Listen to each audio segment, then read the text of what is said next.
Hooves met dust, met the stone beneath, and didn't crack it. Horns tossed about, tossed the air from side to side. Eyes locked on to a young priestess. Eyes driven to madness, a chance to reverse the roles of sacrifice. Muscles gleamed and roared, grew larger with every stampeding step. Ariadne stared at the bull charging towards her. Her arms wouldn't move, her legs wouldn't budge, not even her mouth would open and let her cry out for help. The only thing to respond was her mind. As it raced faster than the charging bull, all it could do was think on a single question. How did I get here? Ariadne took another step in the darkness. It was like falling, but you knew something was there to catch you. She was almost at the bottom of the staircase, almost there. As she took the last few steps, she smiled to herself. Soon she would see the bull leap. Her dress seemed almost pale in the all but darkness of the underground workshop. Only a little while ago, the full radiance of the morning sun had brought out its greens and oranges, its hints of red and purple. For the moment, though, a dull garb was a benefit. There was always a chance someone else might be down here. Ariadne peered over her shoulder as she stepped out into the room before her. Footsteps above, near the top of the stairs. She froze. If he caught her now, she'd miss it entirely. She wouldn't get to see the yearly bull leap. He knew how much she loved somersaulting onto her bed every night. She couldn't believe he wouldn't let her see it for real. Who cares about going to Malia to see the ship festival anyway? How could it be anywhere near as exciting as this? The footsteps had passed. No one was coming down after her. Maybe she'd get to do it after all. As Ariadne stepped out into the empty workshop, she thought to herself, what's the one thing Papa wouldn't leave Knossos without? What's the one thing he'd spend a day, a week even, searching for? Her fingers brushed lightly against the edges of the stone workbenches as she passed by. And then, finally, she was there.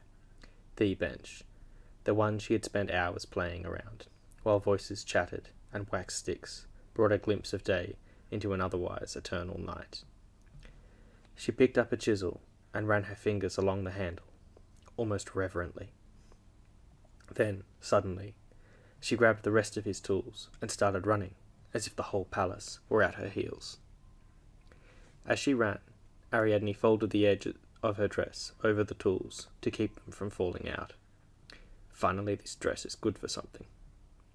Holding her bundle with one hand, she felt the walls with her spare one whenever she came to a crossroads. This way. It's got to be this way. A few moments later, and she was sure of it. There was no mistaking that smell of wheat, of oats and barley. She must be at the grain stores.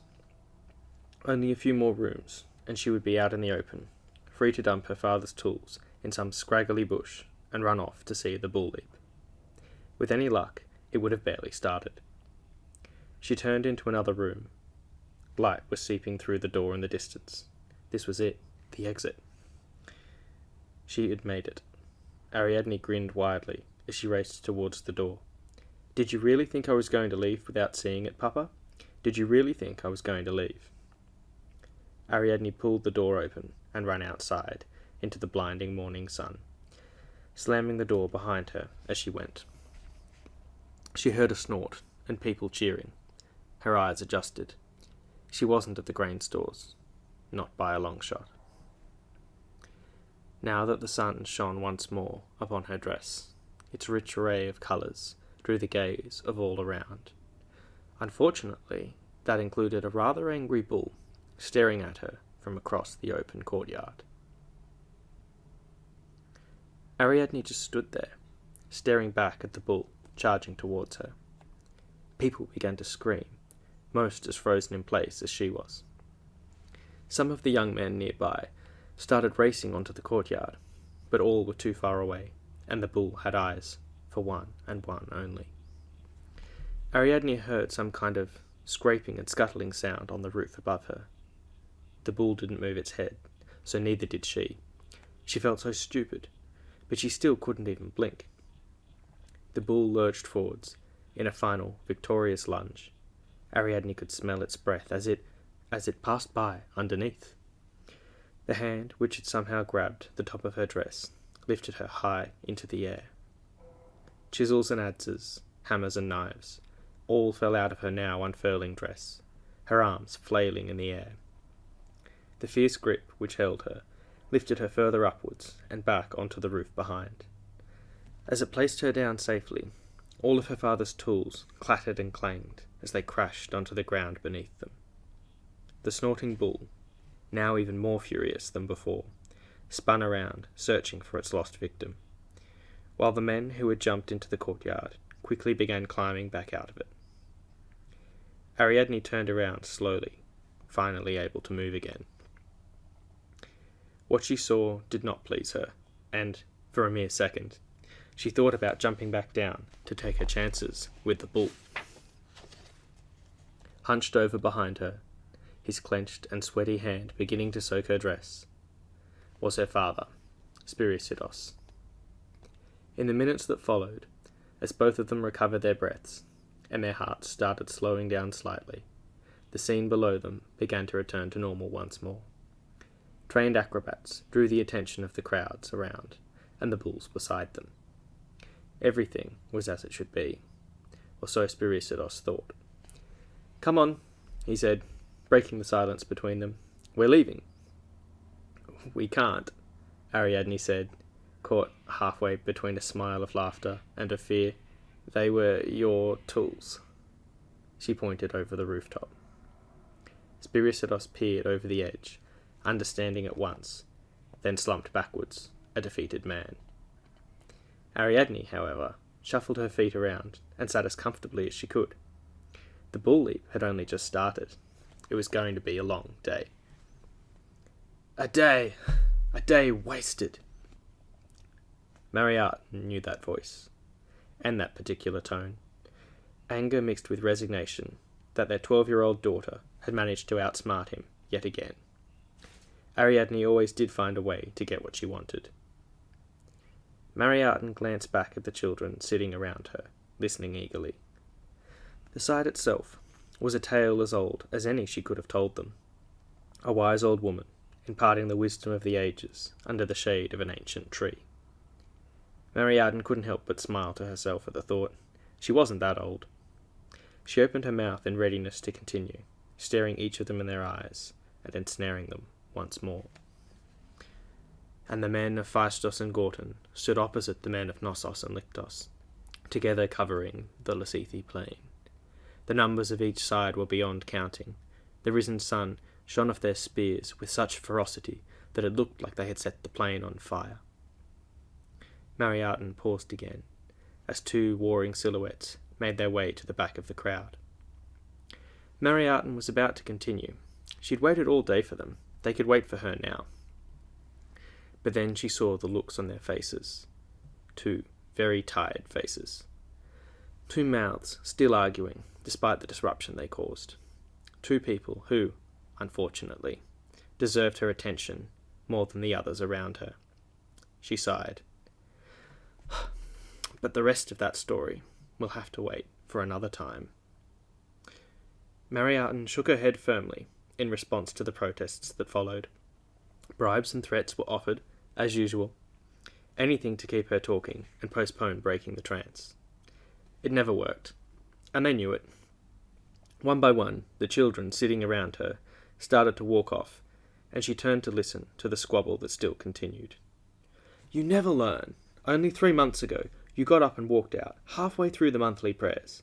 100 people, all sitting silently and watching the high priestess, and the only one who dares to leave is a priestess herself.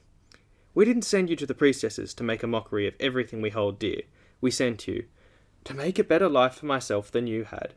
Ariadne interrupted Spiricidos, rolling her eyes. "So I wouldn't spend my life going blind in a candlelit workshop, or break my back picking saffron from the fields. I'm so grateful. And yet you somehow find a way to profane every ceremony you go to. How do you manage that?" In the silence that followed, Ariadne finally got a word in. What happened this time? Your daughter, Spiricidus began, turning to Ariadne. She's your daughter too, Ariadne replied, then looked up. Sure enough, Ariadne was off once more. At least this time, she was running back home instead of away from it. Ariadne held back a smile as she saw her husband look down to where Ariadne had been moments ago, then up to her running off in the distance. What are we going to do with her? He asked, as if she might actually have an answer. Ariadne shrugged. She doubted the gods themselves could solve that one. Spiricidus's hands and feet were already numb from the icy morning breeze, but it would all be worth it. He walked towards the well, gripping the stone bowl tighter, his fingers almost white. Leave at dawn, he had said, and they would. He would make sure of it. Water splashed onto his hands as he filled the bowl, the wind picking up and, together, cutting into his fingers. He couldn't feel his feet anymore, but it didn't matter. He had the perfect punishment, and a guaranteed way to leave on time. As he made his way back home, Spiricidus couldn't help but smile, thinking of his most cherished memories of his daughter. Hearing her first scream and gasp for breath, guiding her first attempt to sculpt stone, taking her to her first day in the order of priestesses, he knew he was about to add one more to the list. He entered through the front door to see Ariadne look up from her last-minute packing and shake her head firmly at him. He ignored her and started walking up the stairs to their rooms on the second floor. As he entered his daughter's room, Spiricidus raised his arms and tenderly cradled the bowl in his palms. He walked forward, and, as he stood over her, he paused, just watching her doze peacefully for a moment. Then, as perfect as any libation his daughter had poured, he slowly upturned the bowl over her tranquil face, not wasting a drop. Calm and serene in the warmth of her bed, Ariadne awoke to the hard, frozen slap of the falling water. Spiricidus stayed just long enough for her to survive the torrent and stare up at him, realizing what had just happened. But then he bolted, running out of her room and racing down the stairs, only a few steps ahead of his soaking yet raging daughter. As he raced past Ariadne and out the front door, she called out after him, "See where she gets it from?" Spiricidus couldn't help but grin to himself even so. Warmth was returning to his hands and feet, and the sun was finally beginning to rise. The day had begun. Ariadne shivered under her blanket despite the morning sun. She felt every jolt and bump of the cart as it meandered along the road. They hadn't even left Knossos yet, and she was already sick of this stupid trip. Every so often, she would pull the blanket around her tighter and glare at her father menacingly. After one such time, Ariadne happened to be watching. She frowned with mild worry. "If she gets sick and dies, I'm going to testify against you." "Too right," Ariadne chirped, though Spiricidus just shook his head and laughed. "You're not going to die. Why not look around? You might actually enjoy it." And with that, he flicked the reins, putting the horse into a light trot.